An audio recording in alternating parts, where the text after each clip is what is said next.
اللہ بے نیاز بادشاہ ہے، وہ جسے چاہتا ہے وہ نواز دیتا ہے، تو اپنی مدد یا اپنی رحمت جسے چاہتا ہے اس پہ نچھاور کرتا ہے۔ ہم یہ کہہ ہی نہیں سکتے یا ہم کوئی اللہ سے گلہ کر ہی نہیں سکتے کہ اللہ تعالیٰ ہمارے ساتھ ایسا کیوں ہو رہا ہے۔ لیکن یاد رکھیے، آپ جس حالت میں بھی ہیں، جس بھی اسٹیٹ میں آپ جی رہے ہیں، یقین مانیے وہ آپ کے لیے بہتر ہے اگر آپ جانتے ہیں۔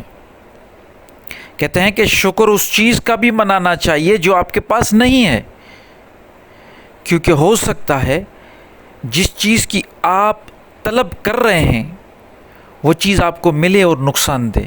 اللہ بہت بڑا حکمت والا ہے، انسان کی اس طرح مدد کرتا ہے کہ انسان کو پتہ ہی نہیں چلتا۔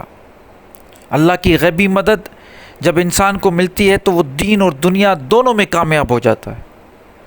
تو آج ہم بات کریں گے کہ وہ کون سے ایسے اشارے ہیں جو اللہ کی طرف سے آپ کو مل رہے ہیں لیکن آپ شکر گزار نہیں ہو رہے ہیں۔ جب وہ اشارے آپ سمجھ جائیں گے کہ وہ سارے اشارے جو غیبی مدد کے ہیں، تو اللہ کے شکر گزار بندے بنے اور اللہ کی رحمت سے فائدہ اٹھائے۔ جب اللہ چاہتا ہے کہ کسی کے ساتھ کسی کو مدد، غیبی مدد دوں، تو اس کے ساتھ کچھ اشارے بھی بھیج دیتا ہے۔ تو پہلا اشارہ جس پہ میں بات کرنا چاہتا ہوں وہ یہ ہے کہ خواب۔ اب یہ ایک حدیث بھی ہے کہ خواب نبوت کا 40واں حصہ ہے۔ ہم اس بات پہ بات نہیں کریں گے، حدیث ہے اس میں کتنی صداقت ہے، اس کی جو چین جو لوگوں نے بتائی ہوئی ہے، نیریشن جن لوگوں نے کی ہوئی ہے، صحابہ، تابعین، تبع تابعین، میں اس کی طرف نہیں جاتا۔ میں یہ بات ضرور کروں گا کہ خواب ایک حقیقت ہے۔ سائنٹیفکلی اگر دیکھا جائے کہ آپ ذرا سوچیں، آج سے 20-30 سال پہلے چلے جائیں تو آپ کو کبھی موبائل کی خواب نہیں آیا ہوگا، یا ایسا خواب جو آپ نے کبھی دیکھا ہی نہیں، جو آپ نے دیکھا نہیں اس کا خواب نہیں آئے گا آپ کو۔ 50 سال پہلے اگر کوئی چلا جائے اور انٹرنیٹ کا اس کو خواب آیا ہو، ایسا ہو ہی نہیں سکتا۔ اس کا مطلب یہ ہے کہ خواب کی حقیقت کے ساتھ ایک کنیکشن ہے، اور جب اللہ غیبی مدد کرتا ہے تو خواب کے ذریعے ہی اشارے ملتے ہیں۔ خواب کچھ سچے آنے لگتے ہیں، ایک تو شیطانی خواب ہوتے ہیں، لیکن جو رحمانی خواب ہوتے ہیں اس کے تھرو انسان کو اشارے ملنا شروع ہو جاتے ہیں کہ آپ کو غیبی مدد مل رہی ہے۔ اس کے بعد انسان کی جو پاور ہے پیشن گوئی کرنا یا مستقبل کے بارے میں صحیح طریقے سے بات کرنا کہ ایسا ہو جائے گا، کیونکہ اس کی کیلکولیشن اچھی ہو جاتی ہے۔ اگر کوئی اس سے مشورہ لیتا ہے تو اس کی کیلکولیشن مستقبل کی اتنی زبردست کامیاب ہو جاتی ہے کہ وہ بہت زبردست طریقے سے مستقبل کا حال بھی بتا دیتا ہے۔ ایسا نہیں کہ وہ مستقبل جانتا ہے، نہیں، وہ تو صرف اللہ جانتا ہے، لیکن اس کی جو کیلکولیشن ہے وہ بہتر ہو جاتی ہے۔ اس کے بعد اس کو بہت سارے مواقع ملنا شروع ہو جاتے ہیں زندگی میں۔ آپ نے ایسے لوگ دیکھے ہوں گے، بہت مواقع، اپرچونٹیز کے انبار پڑ جاتے ہیں۔ یہ اللہ کی غیبی مدد ہے۔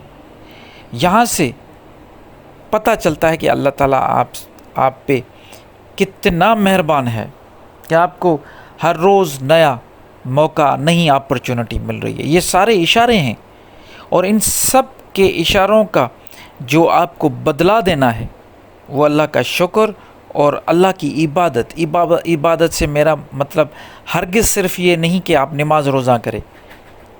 عبادت کا ایک اور بھی مفہوم ہے، اس کا مطلب ہے کہ اللہ تعالیٰ کی مخلوق کی خدمت، بندگی کرنا۔ آپ سے لوگ محبت کرنے لگیں گے، آپ کو بہت عزت ملے گی۔ آپ کی اسٹیٹس، آپ کا، چاہے آپ غریب ہوں، امیر ہوں، کچھ بھی ہوں، لیکن جس بھی محفل میں آپ بیٹھیں گے اس محفل میں آپ بڑے چمکیں گے، آپ میں نور ہوگا، لوگ آپ کی عزت کریں گے، نہ چاہتے ہوئے بھی آپ سے محبت کریں گے، آپ لوگوں کو پسند آئیں گے، لوگ چاہیں گے کہ آپ ان کے ساتھ ملاقات کرتے رہیں، بار بار آپ سے کانٹیکٹ کرنے کی کوشش کریں گے، آپ سے ملنے کی کوشش کریں گے۔ یہ جو اشارے آپ کو مل رہے ہیں، یقین مانیے ان سب کی آپ کو پازیٹیو رسپانس دینا۔ ایسا نہیں کہ لوگ آپ سے ملنا چاہتے ہیں لیکن آپ دور بھاگ رہے ہو، نہیں۔ ایسا نہیں کہ آپ کو اپرچونیٹیز مل رہی ہیں اور آپ اپرچونیٹیز کو لات مار رہے ہیں، ایسا کچھ نہیں کرنا۔ اچھا، دل میں اطمینان ہو جائے گا، یہ جو بے چین من ہے یہ چین میں آ جائے گا، آپ کا اندر جو آپ کا نفس ہے وہ آپ کے کنٹرول میں آ جائے گا۔ آپ کو وہ کہتے ہیں، قرآن میں فرمایا گیا ہے کہ مومنوں کے دل میں سکینہ آ جاتا ہے، سکون آ جاتا ہے۔ وہ جو سکون ہے، اطمینان والی حالت ہے، وہ آپ کو مل جائے گی۔ اور زندگی کے ہر موڑ پہ، ہر جگہ پہ ایک آپ کو ہر پل گائیڈنس ملے گی، ایسی رہنمائی جسے دستے غیب کی مدد کہا جاتا ہے۔ ہر پل آپ کو دستے غیب سے گائیڈنس ملے گی، آپ کو پتہ ہی نہیں چلے گا۔ یہ جو باتیں کر رہا ہوں ان کا رسپانس آپ کو دینا ہے، شکر کے ذریعے، صبر کے ذریعے اللہ کی غیبی مدد اور بڑھے گی۔ آپ کو بھی پریکٹیکل اپنا کردار نبھانا ہے معاشرے میں۔ ایسا نہیں کہ اللہ تعالیٰ نے آپ کو چن لیا، آپ کی غیبی مدد ہو رہی ہے، آپ کی زندگی دین دنیا کامیاب ہو رہا ہے، آپ انڈیویجول ہی سمجھ رہے ہو کہ صرف میرے لیے یہ سب کچھ ہو رہا ہے۔ نہیں، جس طرح اس پوری کائنات کو، اس پوری دنیا کو اللہ تعالیٰ نے ہمارے لیے بنایا ہے، تو ہمیں بھی اگر اللہ تعالیٰ کچھ دیتا ہے، نوازتا ہے، رحمتیں، برکتیں، فضل کرم کرتا ہے، تو اس کا مطلب یہ ہوتا ہے کہ ہمیں بانٹنا ہے۔ اب اللہ تعالیٰ قرآن میں بار بار یہ فرماتا ہے کہ جو کچھ میں نے دیا اس میں سے خرچ کرو، اللہ کو قرض دو، قرض حسنہ دو۔